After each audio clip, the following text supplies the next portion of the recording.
Hey everybody, we're here. I'm here to play some live poker. Here's my first session. Here's to vlogging. I'm gonna play in a tournament that's running right now that costs about 130, and then I'm gonna go play some cash. And where I play is the Lodge Card Club. All right, let's get into my first live hand review. So I look down into King Queen Diamonds in the cutoff. My opponent at one of the earlier positions raises to 15. The hijack calls the 15, and I decide to jam for my remaining 100. At these stakes, people tend to open pre-flop way too wide. People call way too weak.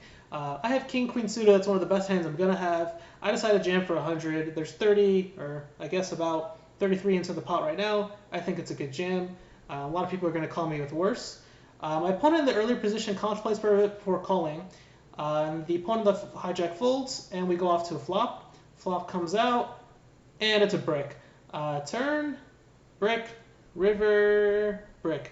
I turn over that I have king high, and my opponent turns over that he has ace high, and he scoops the pot. I can't remember exactly what the hands were or what the flop was. I'm going to get better recording these things in the future, but that's the first hand I ever recorded, and a great way to start this off. All right, let's go into the second hand. So I'm in the button with ace-queen off. My opponent in the earlier positions raises to 15. This opponent has been opening up wider. He's been splashy. He's enjoying himself. So he's kind of playing with sillier hands, which is all good. It folds to me, and I 3-bet with ace-queen off to 45. This opponent, because he's opening wider, I think a 3-bet here would be good. I was also experimenting with 3-betting a lot more in live. Because people are so wide and weak, I think I can punish them. So I go to 45.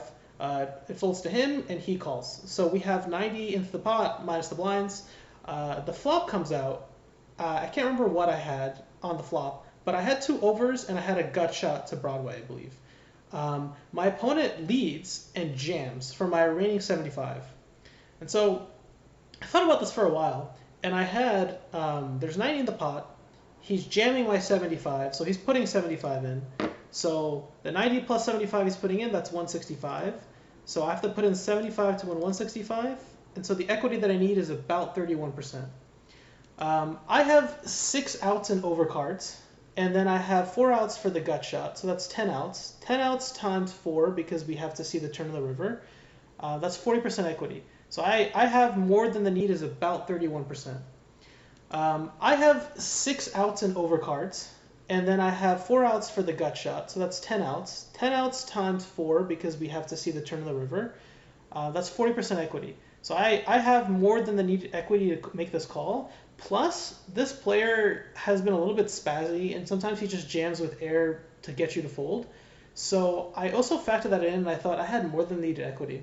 I call, and my opponent did have hair. He had king 9, which didn't connect with anything, but then he turned a 9 and he rivered a king, and he won.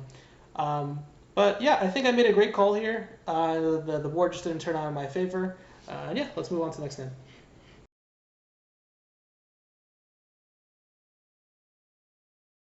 All right, last hand. Here I am in the hijack with ace-king off suited.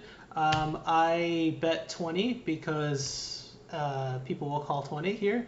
It folds all the way around to the big blind. Big blind decides to jam. I don't have much of a stack. I bought in for 100, so obviously I'm going to call here with ace-king off.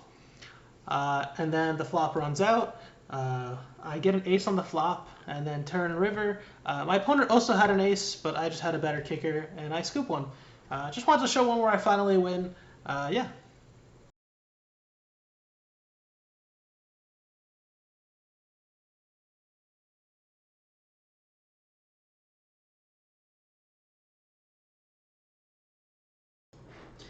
Let's look at some interesting online hands that I've played.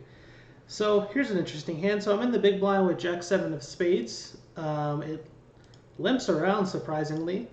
So there's 3 limpers. I was considering raising here. I mean, if everybody's limping, they're probably pretty weak. But I'm the out of position player to all of them. I'd imagine that if I raise, I'd have to raise big to get them out. With Jack 7, it's probably not a great idea. I'd rather just call. So I call. And the flop comes out a dream for this exact hand. It's a flush draw with my top card paired. That's pretty good. I check. There's 3 other players. I'm not going to bet into everybody. So when he bets just 1 big blind, it goes call, call. I'm gonna check raise here. I mean, this is just the perfect flop for me. I'm obviously gonna want to put more money into the pot, maybe get some fold equity from weird hands. So I check raise. I get a call. Turn completes my flush. I mean, again, just a dream for this hand. And I bet out 1/3. Normally, so my reasoning for this is normally when I bet like this, in this position on the turn, I normally always go just 75. That's normally what I always do, but I feel like 75 always just gets people to fold. And I'm trying to experiment with other sizes and spots to try to see like what garners reactions from people. And so I thought, let me just do 1/3. Maybe he's gonna think that I'm like scared of a flush and I'm just trying to get value off of like an ace or something. So I bet 1/3 and he check raises me, which I'm like, okay, great, that's exactly what I wanted.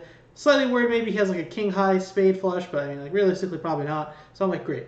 So I just call. I don't want to like scare him away.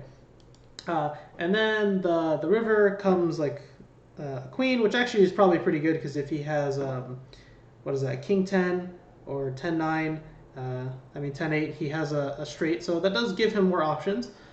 I check again. Again, I would normally consider betting here, but I was just thinking, like, if I bet out, he's probably just going to fold because he thinks I'm going to have it. I mean, if I'm calling a check raise and then betting out into him, I probably have it. So my best bet of getting any value here is just to check to him. So I check, and my opponent bets about 75% of the pot, which is great for me. And then I just jam it in, and he folds. But I really like how I played this hand. I checked, I check raised. I let my opponent bet into me and just value own himself.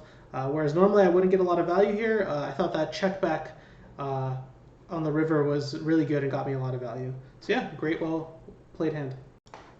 All right, last hand from the online session. I have Jack 10 suited on the gun. I raise it. The button calls. The big blind 3 bets. I call, it's Jack 10 suited. I'm supposed to be calling 3 bets with Jack 10 suited. Button folds. Flop comes out 8 king 9 suited, right? Monotone. He goes 1/3 bet. I assume, this is just like the classic 3 bet. You're betting a range bet. Like, I don't know if he has anything yet. I also have an open ender, so I'm good to call here. So I call. Turn comes out 8 of hearts. That's not great for me, but it's also probably not great for him. I doubt he has an 8. It just doesn't give me my straight. My opponent bets 1/3 again. I kind of think he's probably weak here. Like, if he has something better, he's probably betting more. I think he's scared of the flush, just as I would be scared. It's possible you can have a king here or just like ace queen, ace jack maybe. But I'm calling again. I still have an open ender. So we go to the river. I now get a jack. My opponent checks. And I thought about checking back here. I do have showdown value, and it might have been the correct play. But I think my opponent's scared of a flush here, and it's possible, especially that it's a 3-bet pot, that my opponent has a lot of kings in his range. If I check this back and he shows over a king, I'm losing this pot. And so yes, I have a lot of showdown value against, I guess, ace queen, right? I guess ace jack now has me, but like a lot of these like hands that would 3-bet that are not going to make it, or maybe just a lower pair. So I could beat some hands, but I think I still lose to some hands that he just wants to like see a showdown with. So I jam here for a pot size bet. He folds, and I'm happy about this play because I feel like I denied equity from any hand that wants to just see a showdown and probably would have beat my jack, like any kind of king here. So I'm really happy with that play, and I thought it was like a good aggressive play. All right, so let's go over my results for live poker this week. So first of all, here's my bankroll.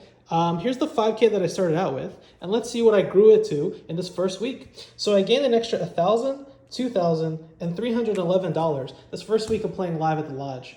I put 4 sessions in this week, about 20-ish, 24-ish hours. The first session was my only losing session. I lost about $600-$700. Lots of coolers, lots of buying in for 100 and then losing it immediately.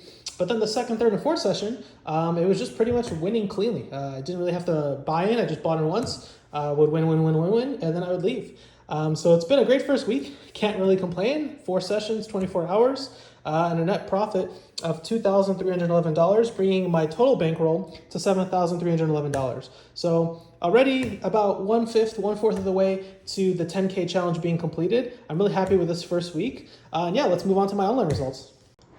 All right, let's get into the first week of seriously trying to beat 2-0. So let's go over some of my results. So I played 1,012 hands. I won 45 cents, or I think that'd be 22.5 big blinds.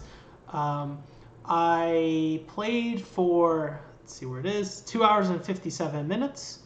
And yeah, I'm pretty happy with these results. It's the first winning week that I've had in probably a month. I've been getting killed in online poker, but this week I was definitely taking it a lot more seriously. As you can see, my sessions were really swingy every single time. Winning 2 buy-ins, losing 2 buy-ins, losing 2 buy-ins, winning 2 buy-ins, losing 3, winning 4. Right, so I've been up and down on these sessions. But I'm just trying to play solid, good poker. Definitely my pre-flop has improved a lot, which I can tell. I'm winning a lot more pre-flop. I'm taking a lot more empty pots, which I think is really adding to my win rate. But I'm thinking I'm playing a lot better. Looking forward to continuing to see the green. All right, guys, that's going to be it for my first week of the 10K Bankroll Challenge. Looking forward to next week where I'm going to continue to study some pre-flop and continue to play the games out there. All right, guys, see you guys next week. This is Froggy, signing out.